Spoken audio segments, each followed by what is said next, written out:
told you are not allowed. Huh? None of you will be allowed. Why? This is a public office. You want me to order these people to move in by force? This is a public office. How can you be not allowed to see the director? Just a minute. The consultation is an item. What kind of consultations? Be patient. Look here. This is a public office. Be patient. And I have a right to go inside. What law is that? Let's go back to the car. We'll have to talk to the people about this. If they want problems, we'll get problems.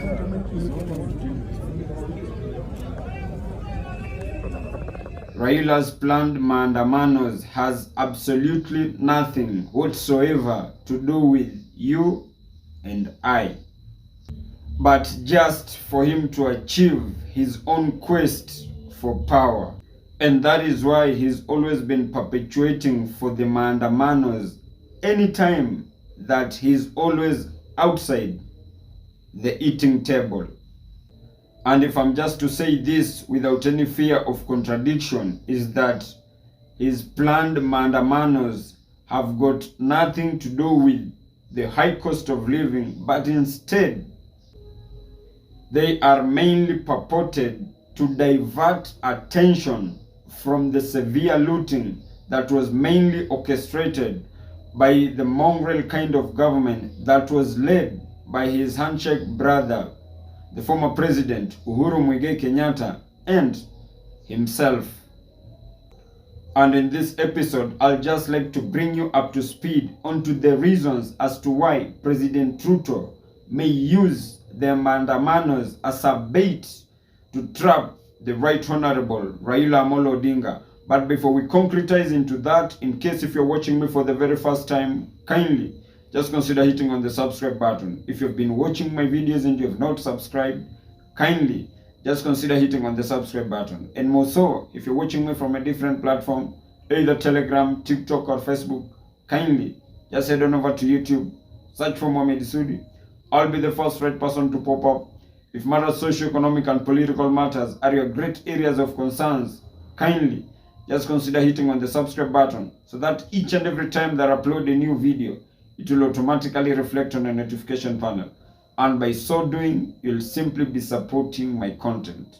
Now, I am not a prophet, but I kid you not, the Right Honorable Raila Amolo Odinga shall not hold any planned Maandamanos all the way to State House as he had purported, simply because we currently have an incumbent sitting president, of which for the Right Honorable Raila Amolo Odinga to put his political diehard fans at the expense of his own relevancy, then he will always find and come up with more malicious conspiracy theories like the planned Maandamanos so that he can remain relevant politically. You can imagine the Right Honorable Raila Amolo Odinga coming in defense of the former Interior CS Fred Matiang'i, then that actually confirms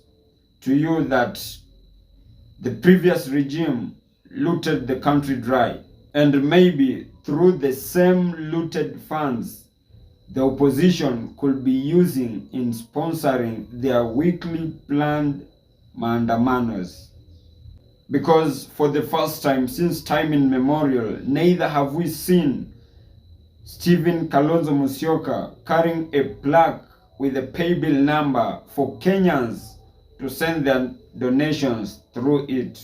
I have times above numbers called the Right Honorable Raila Amolo Odinga the only Kenyan political entrepreneur, simply because he is a master court poet to whom understands the methodology of negotiating with each and every government that has come since independence through the Maandamanos. You can imagine like the time the opposition had been pushing the government to bring in the subsidized products.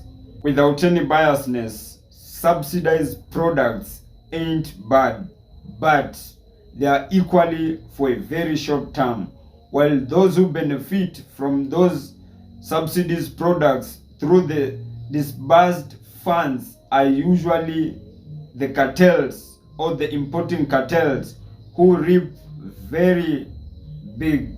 If the Right Honorable Raila Amolo Odinga is clever enough, he should just convert his planned demonstrations or maandamanos from the high cost of living to putting people like Ukur Yatani, the former finance minister, behind bars, and see the whooping support that he is going to get across both the two political divides. Our economy was butchered, battered, and raped when he was part and parcel of the mongrel kind of government with his handshake brother, the former president Uhuru Muigai Kenyatta. And that is where he draws a very big line whenever he speaks of the country's economy. Political hypocrisy at its best. But honestly, that has just been my opinion. If you have a contrary opinion to mine, kindly just feel free to drop your comment in the comment section and I'll give them a right of reply. And as I end this, kindly just don't forget to comment, like, share, and most importantly, kindly just consider hitting on the subscribe button if you have not. Thank you, and may God bless you.